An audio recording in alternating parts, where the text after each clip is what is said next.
Mm-hmm. Hello, hello, hello.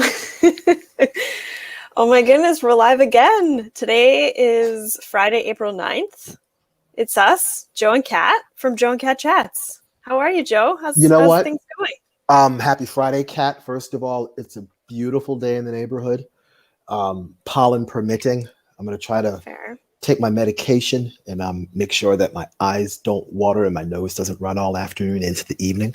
But other than that, things are good. Had a decent workout this morning, got the burpees in, and I'm feeling oh so fine. How are you? Great. Yeah. I'm Mhm. good. Yeah. I've been really enjoying, I think I said this on Tuesday too, but the cherry blossoms here in Mhm. Vancouver are incredible right Yes, they now. are. Yes, they are. So, yeah, I've really been enjoying watching them emerge and blossom to their full Hmm. potential. So that's been great. Hmm. And, otherwise things are good. You Hmm. know, life is just full of news, which I think we're gonna touch on today a little bit because that's what we Absolutely. do at That's Joe what and we Cat do. Chats. That's what we do. Not just Joe and Cat Chats, but the greatest podcast in the history of podcasts, Joe and Cat Chat. So that's what we do. And yeah, we got some information, news, notes, and updates to share with everybody. And we're looking to get into that. And by the way, just Yeah. as an aside, do you know where the word news comes from? I don't. Okay. This is I guess one of these urban legends. But years ago, when you had what's called a town crier, where somebody would walk into the middle of a town square and say, hear ye," and then they read the daily news or happenings of a particular community. At the top of every bulletin, they had a compass. And the four letters in the compass that make up the four directions are NSEW. So somebody years later said, wait a minute, what do we call this daily broadcasting of events in a particular community that's read out loud? What do we call it? Oh, well, there's four letters, NEWS. Why don't we call it news? Amazing. So there you Northeast, have it. west, south. There, We northeast, got west, south. That's really cool. I had no idea. Well, now you know, and knowing is half the battle. There And you go. and again, we not only give you the news, but we come from all directions, north, south, east, and west. So It's true. it's quite appropriate that we have an international broadcasting infrastructure, and we're going to do what we do today for a little bit to let everybody know what we've got going on now in the near future and the distant future. Yeah, for sure. And I Mhm. think, I mean, I made an announcement on my stories on Instagram, which is the best way to get a hold of me if you are listening and want to have a Mhm. discussion, a conversation. I know Joe is also always available on Instagram.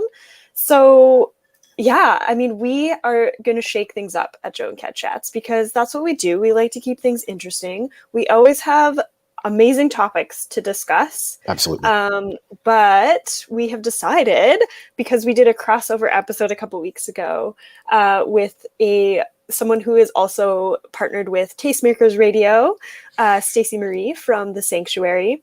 Mhm. And you know what? We decided to have guests start to come on Joe and Cat Chats. And Stacey is going to be the first one. Absolutely. Absolutely. Absolutely. And the topic of conversation for that episode is going to be, I think it's going to be marijuana and white supremacy. Yeah, cannabis culture Hmm. stuff and Yeah. white supremacy. Yeah, we're Yeah. just blending sort of our knowledge bases, and we came up with this because I mean, we couldn't have done it on any other day because Stacey's going to be our guest on April 20th, which Which is is 420. 420. Exactly. So it just seems to make the most sense. It's a match made in heaven. And we're going to do it. So that's going to be, wow, episode what, 45, if I'm not mistaken? Yeah, episode 45. Hmm. Yeah. Yep. Yeah. Episode number So, 45. So next week's episode is going to be Black athletes and cultural influence. And as I said on this past week's episode of Joe and Cat Chats, I said there are certain athletes that are popular. Michael Jordan is popular. Muhammad Ali has cultural reference. Michael Phelps is popular. Tommy Smith and John Carlos are culturally relevant and have yeah. cultural impact. So we're going to talk about Black athletes and their cultural impact, and quite honestly, their cultural relevance that addresses issues involving humanity, freedom, equality, and survival. So we will Yeah. talk about Jim Brown. We're going to talk about Kareem Abdul-Jabbar. We are going to talk about Althea Gibson. We're going to talk about Arthur Ashe. So it's going to be loads of Black athletes that we're going to discuss for a full 60 minutes this coming Tuesday on the Joe and Cat Chat series. So pay attention to that. If you have any suggestions, comments, queries, criticisms, anything you want to say to us, fire away. Our direct message inboxes are open, and we are here, and we are here for you. Yeah, absolutely. I'm actually really looking forward to that episode Me too. because I'm not a big sports person, so I don't know Mm-hmm. that much about, athletes. Mm-hmm. And so, yeah, so I think it's going to be really interesting, and I'm sure I'll learn a lot. I'll be, doing a little bit of research first, as we always do. Mm-hmm. I know that you're a wealth of knowledge in that sort of aspect. So Maybe excited. we'll see. We'll see what we can. We'll see what I can. We'll see what happens up here, so we can put together for 60 minutes, and we'll give the people what they want, because that's what we do on Joe and Cat Chats as usual.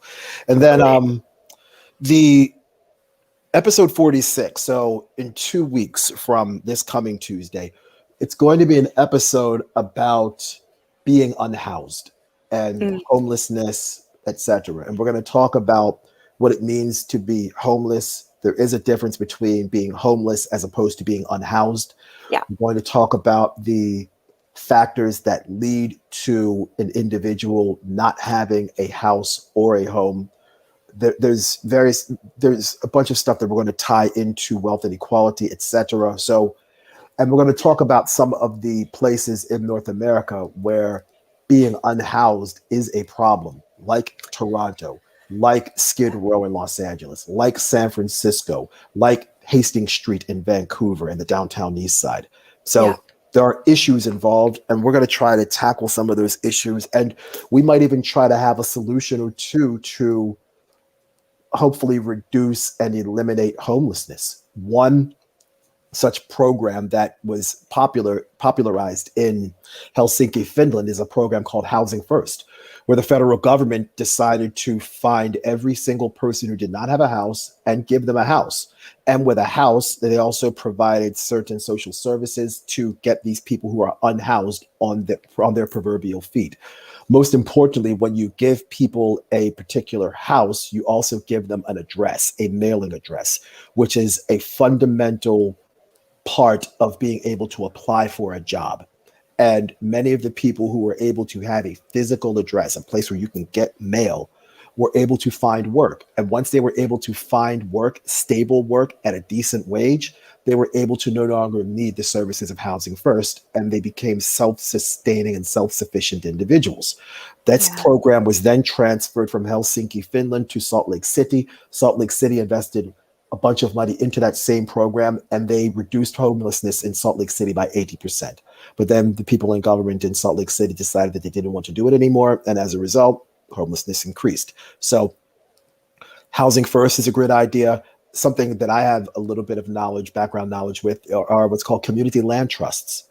And we're not going to spend a whole bunch of time discussing it because we're only going to be on here for a few minutes, but community land trusts have been proven to give people who either living in unstable housing, for example, constantly renting on a short-term basis, or who are temporarily unhoused, the opportunity to buy homes at considerably lower prices and with considerably less capital needed through mortgagings in order to have an opportunity to buy a home and to have a little bit of home equity. So the community land trusts are quite successful.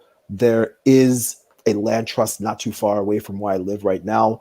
There's one in Washington, D.C. I know there's a very good one in San Francisco, but it's not particularly all in one area. The homes are spread out throughout different communities across San Francisco. There's one very good one in Burlington, Vermont. It's called the Burlington Land Trust.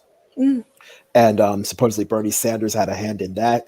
And there's a lot of people that take advantage of that housing opportunity in Burlington, Vermont, because the housing prices are lower.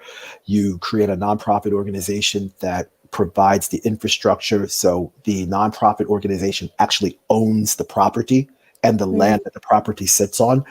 And as a result, it creates an affordable mechanism to consistently buy homes and allow people to buy the homes, as opposed to going to a mortgage lender and then you're buying the land and then the structure that sits on it is what you're actually paying for. And land as an asset, or what is known in the business world as real estate, consistently appreciates. So that's why housing prices never decrease, they always increase. So Yeah. if you create a mechanism where the land is owned by a separate entity as opposed to a bank, it takes away the profit driven motive from the nonprofit organization or that separate entity from consistently wanting to make a profit on the land. Yeah, totally. And we've talked about that before in several episodes of Joe and Kat Chats, including the wealth inequality one, and housing.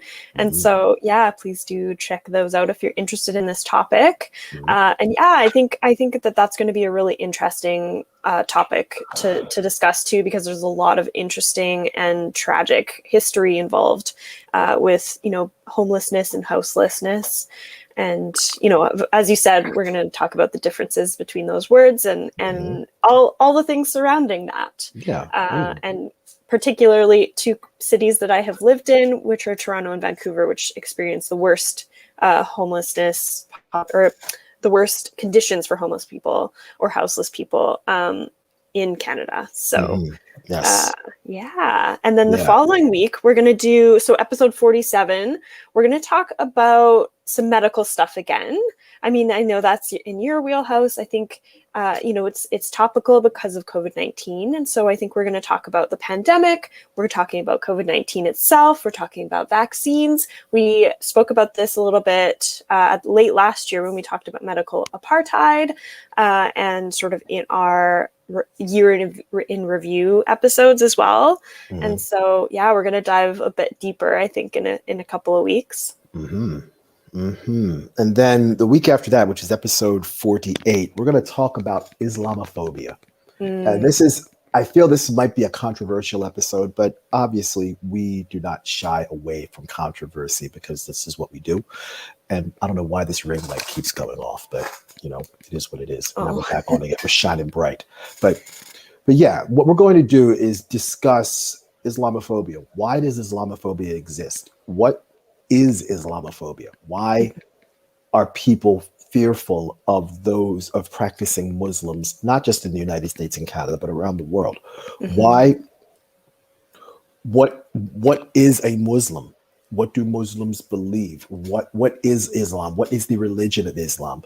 So what their higher power is called Allah. What does that represent? The book that they read is called the Quran. What is that? So we're going to talk about all of that in the context of Islamophobia, and then we will provide some resources for some organizations that fight anti-Islam behaviors and rhetoric. And we're going to provide resources because it's important that, again, we stand with marginalized communities. And we're seeing now more than ever that there is a war on those who practice or are practicing Muslims. So we're going to talk about Islamophobia on that next episode. Yeah, also something really important. And as you pointed out this week in our episode, when we were talking about religious persecution, which this week, the episode was this part 2 of Universal Declaration of Human Rights. So check that out. We've posted it all over the place already. Everywhere. So check it Everywhere. out. And yeah, so it was just sort of a natural thing because we haven't really talked about religion or religious persecution other than in the context of colonialism. Correct. And so I think it's important that we tackle these subjects that are really important and controversial to some, but not to us because they're important. So why wouldn't we talk about them? That's a great point, Kat. Wonderful point. That's a wonderful point. And then episode number 49 is going to be the taxes and wealth inequality episode. I'm currently reading a book now called The Whiteness of Wealth by Professor Dorothy Brown. And it talks about how the United States tax code is not designed for Black people to gain any sort of wealth equality with our white brothers and sisters. And there's a lot, again, you don't necessarily need to be a certified public accountant to understand a lot of what Professor Brown is talking about. This isn't overly involved tax code, but what we're talking about in the book, it doesn't take into context the wealth inequality that has been generational for between Black people and white people. And when you think about the tax code and those who wrote the tax code and those who wrote the laws that were part of the tax code, they were all rich white guys who owned Black people. So naturally, when you take into effect that many of the tax laws have not really changed from hundreds of years ago until now, sure, you might have different filing status, like instead of a single, you might file head of household, or you might file a family return or a joint return. But in many instances, the deductions that are taken for each type of status don't necessarily reflect the amount of wealth that people have in their current day-to-day existences. And it doesn't take into account the wealth that has already been accumulated generationally. So just because you have, for example, and they bring this with example in the book, you might have a white family whose household income is $90,000, but it's earned by one person. The value of that $90,000 earned by that one person in that white family is greater than a Black family with two working people earning $45,000 apiece. Because there are all of the social-cultural factors that are involved with the white family with one wage earner earning 90 grand. What does that mean? That means another parent gets to stay at home with the kids.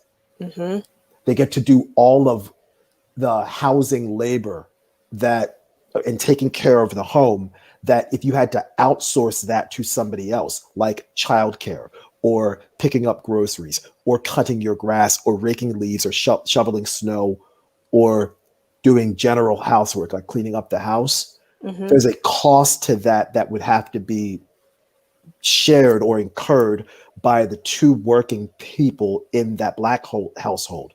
Yeah. And there's a cost to that. And it reduces wealth because you're taking money out of their pockets to pay for these services and these tasks, when the white family that has one wage earner and another parent at home and the other partner at home, the other partner at home can take care of those issues. And it's not actual physical cost coming out of the wage earner from the $90,000. So two people earning $45,000 to make $90,000 is not the same as one wage earner making $90,000. But it looks the same on your taxes, right? Is that the dollar amount? This is what I'm getting at, and I'm happy you said that, Kat. The dollar amount, 45 times 2 is 90,000. 90 times 1 is 90,000. So yeah, they're both earning $90,000. right? But just because you're both earning $90,000, they would have different filing statuses. And because you have different filing statuses, your deductions will be different. Right. Okay. And because your deductions will be different, the amount you regain on your tax refunds or the amount you have to pay in taxes will be different. Yeah. Okay, so we'll talk about all those differences and like you said at the start of that is just sort of how they don't account for the sociocultural, socioeconomic, all of those differences because they are vast, as we've talked about many, many times before. Yep. And in some instances, if you are a stay-at-home parent, there are certain deductions that you can take that you cannot take if you have two parents that are working, two people working outside of the house, and you have a child in daycare. Yeah, exactly. There's some deductions you just can't take. And those deductions, based upon the structure of your family, if you have one wage earner, greatly benefit the one wage earning family as opposed to the two wage earners that equal the salary or of the one wage earner. Right. Yeah. Okay. And yeah, this is actually making me excited about this episode too, because I mean, a lot of these topics, I don't know or we don't necessarily know a lot about, but we know it's like something that's important. So we have to research and look into it. And so it's making me excited to look into sort of the Canadian system, because I don't know all that much about it. And so we'll hopefully be able to bring you some comparisons and some interesting contrasts between Canada and the US. And Yep. as we talk about all of these issues that we find important with the taxes and wealth inequality in general too. Yeah, yeah. And again, I'm about 90 pages into the book, and it's not overly technical stuff. It just isn't. And the more I read it, I'm just like, wow, they really got Black people going forwards and backwards in this country. Oh Jesus. yeah, agreed. They even messed around with the tax system. Damn. Yeah, I mean, it's just making me think about something I've said 100 or more times before. It's like the system was set up to benefit white people. That's why we're trying to change the system. Yeah.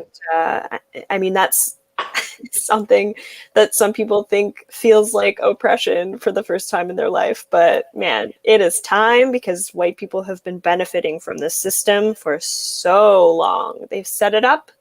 They have been benefiting.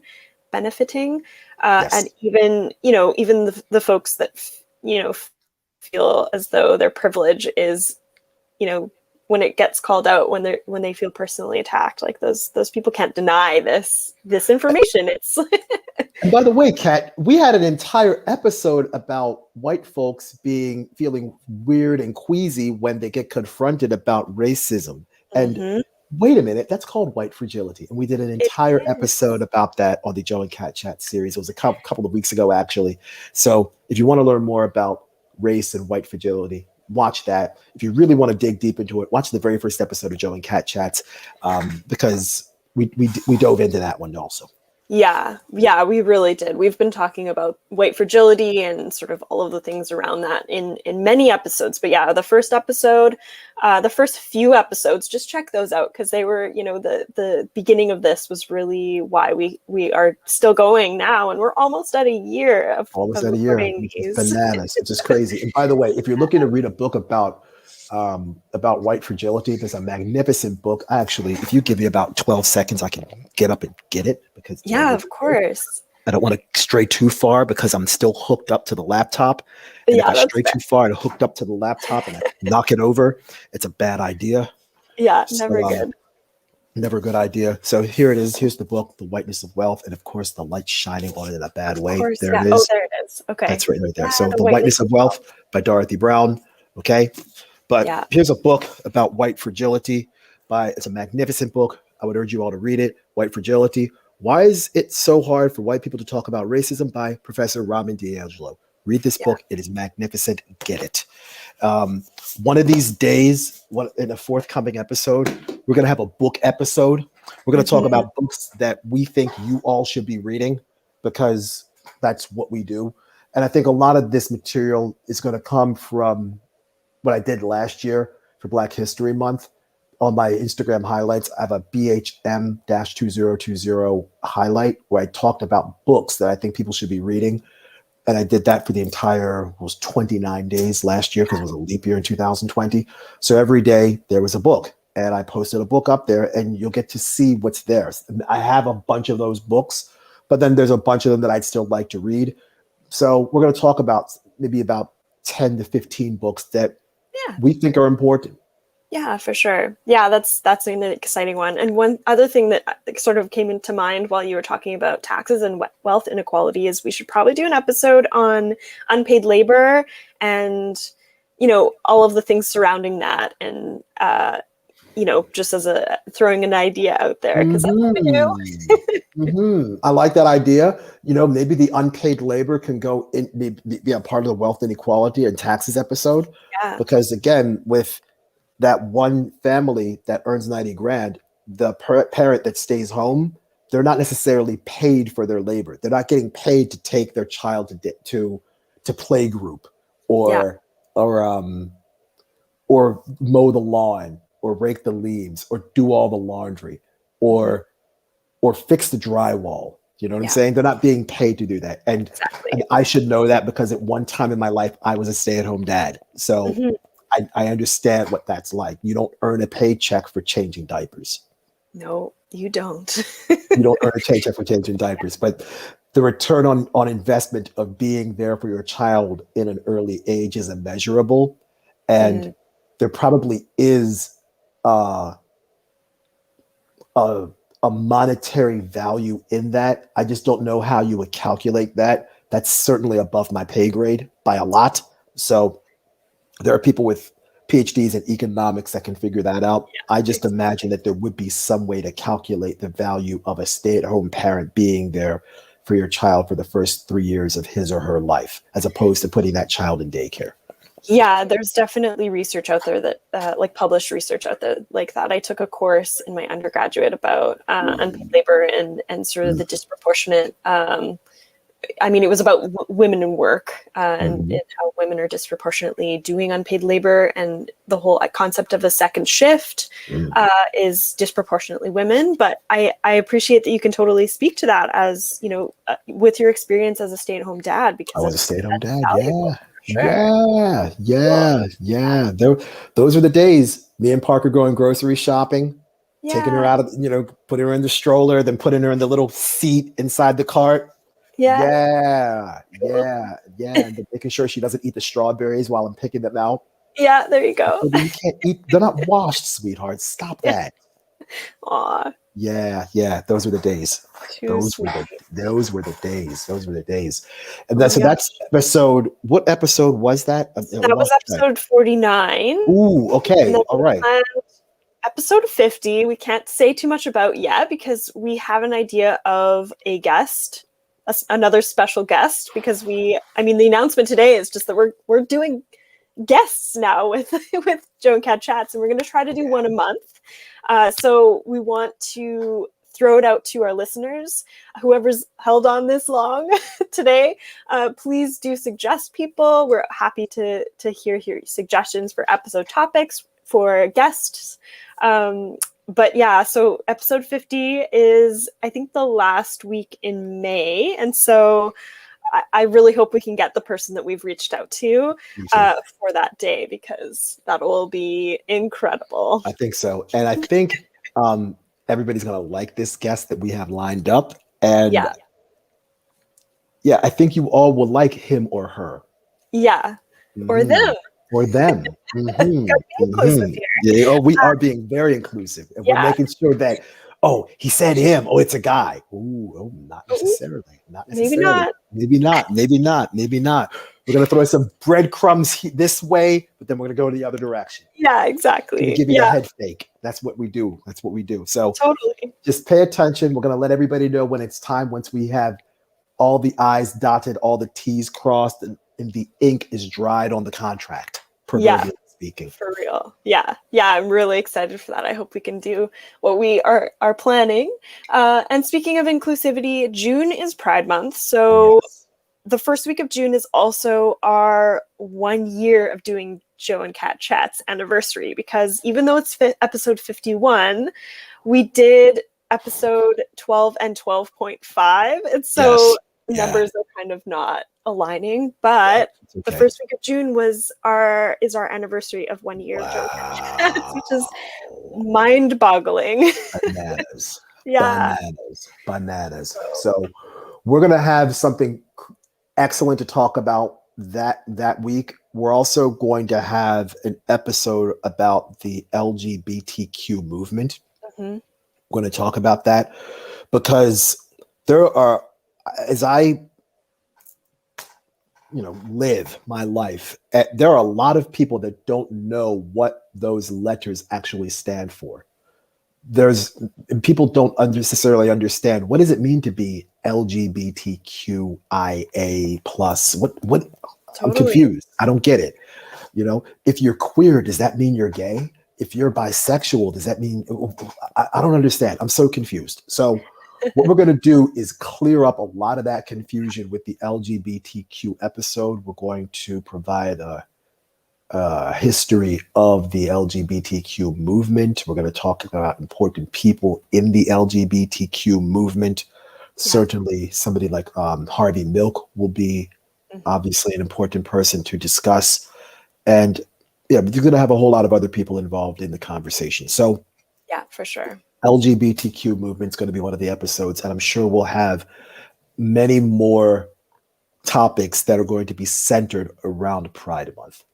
Yeah, absolutely. Yeah, there's so much I can even think of off the top of my head that we can talk about, which, I mean, Mhm. the history, of course, we have to talk about. There are differences between the history of sort of how Pride became a thing in the US versus in Canada. Mhm. Um, Marsha P. Johnson we'll have to talk about. Mhm. Of course, and Stonewall, those things, the bathhouse raids in Mhm. Canada, Mhm. and yeah, I mean, there's so much to talk about, and I appreciate that you brought up that a lot of people, don't know what the acronym is really stands for, and it's funny Mhm. because I think I take advantage of that because I'm in the queer community and part of it, Sure. and have been involved, more deeply, I guess, in the last few years, and so I think I take advantage of sort of knowing all of that and understanding the language behind it. And so that's what Joe and Cat Chats does. We want to explain things to people so that you can also be, part of that community or involved with, the understanding of how these things come about and how important it is, to use the proper language for people and for communities, etc. Mhm. And in addition to that, Cat, and thanks for sharing all that. In addition to all of that, the other reason why we want to make sure that we clearly define a lot of the terminology is so when you this if you choose to become an ally with a Mm-hmm. particular marginalized community, for example, the LGBTQ community, Yeah. you have a better perspective as to their struggles and their plights and everything that somebody of those communities deals with, so you can be a better ally to them in the future and in the present, because being able to know what the situation is and the terminology and what is actually happening, having a knowledge base is certainly going to be more beneficial to not only the people that you want to support, but quite honestly to yourself. Yeah. Yeah, for real. And that's like, that's what we've been trying to do for this whole podcast too. Like we're trying Mhm. to, you know, disillusion sort of any barriers you might have for, understanding a lot of these, social inequalities, you know, being an ally to the Black community, being an ally for social justice work. Mhm. We broke down, how to go to a protest because a lot of people have never been to one. Correct. So we gave that information, and We did. there's many episodes that you could look back at and sort of learn something from, and that's Exactly. that's really what we love doing, and that's why we keep doing it. Exactly. There's the whole purpose really of Joe and Cat Chats is to build windows and not walls. Yeah. Because when you build And a wall, you prevent people from seeing what's on the other side, and you prevent people from interacting. When you build a window, you can clearly see what's happening, and with a window, you can open it and let you can people in. Exactly. That's just what I was going to say too, is like, you can open a window, you can reach your hand out and hand somebody a piece of pie, of salad, whatever. You can reach out and just hold their hand. Something, Community anything. care is really what this whole chat is about. And that's sort of the Mhm. underlying thing. We don't necessarily talk about it in those words, but that's what underlies this entire podcast is community Absolutely. care and just sharing knowledge so that we can understand each other a little bit better to make the world a better place. Absolutely. And if you want to learn more about communication or specifically language, we did an entire episode about language. Go back and listen to that. Quite honestly, it's my favorite episode. I really, really like that episode. I don't know why specifically. I just really enjoyed talking about all those linguistic terminologies and colorless green ideas, sleep furiously, and Yeah. lexical ambiguity, and what a word actually is, and syntax, and intersemiotics, and just all of that linguistic stuff that I learned 3 years ago in school. So yeah, so language is important. Words are important. Words have the power to harm, the power to heal, the power to hurt, and the power to help. So choose your words wisely, people, please. Truly. Yeah. Yeah. We're going to get to a couple of comments because we got some people. Yeah. Out to my guy, Eric, 1/3 of the best in the business. He's saying tax Bezos. Agreed. Yeah. Agreed. Oh my gosh. Like not Agreed. just Bezos, but like all of like Nike apparently didn't, all of the big corporations. It's just criminal how taxes are being evaded with large Which corporations. and bear in mind, we're going to be doing an episode about taxes and wealth inequality. When you talk about wealth inequality and how much money billionaires have made during the pandemic, I certainly think a conversation needs to be had about the wealth inequality being exacerbated by the billionaire class of this country and how the billionaire class has set up the tax laws, or at least paid politicians to set up the tax laws so they pay little to no tax while being able to reap the benefits of trillions of millions or billions of dollars in profits. Yeah, absolutely. Or let me rephrase that, billions of dollars in revenue. I want to make sure I Right. phrase that properly because revenue and profits are not the same thing. Yeah. They're just not. So I don't want some certified public accountant sending me some mean messages in my inbox saying, Joe, how dare you mix up profits and revenue? Damn it. I didn't get my CPA to have you screw up my balance sheets. So I don't want to hear from any mean bookkeepers. Save it. I'm not that there you good. go. Save it. Hold Too on to that. All right. After Professor Dansby, the legend, saying thank you, Joe and Kat. Thank you, Professor Dansby. You're the best. Please give my best to Dallas. Yeah, thank you. All right. Oh my gosh, I think that we should maybe wrap up because that's a wonderful place. Yeah. We're gonna wrap this up. It's like it's a gift. That's why we're wrapping it up. Yeah. Kat, even when I don't know what's going on, I know what's going on. You know what I mean? Yeah, It is what it is. It is what it is. Yeah. know Thank you everyone for tuning in, everybody that tuned in live. I'm sure that we'll be posting this on our socials, so check it out if you missed it live. Joe, thank you so much. Thank you, Kat. You're the best. You're the best. And have a wonderful weekend. And I try. Every once in a while I get it right. Every once in a while I get it right. And we'll see everybody back here again, live and direct. For Joe and Kat Chats at 3:30 p.m. Eastern, 12:30 Pacific this coming Tuesday, where we will talk about Black athletes and cultural relevance. Please stay aware, stay woke, stay present, and stay safe, please. Yes. All right? Thank you. Take care, everybody. Right on. Take care. Bye-bye.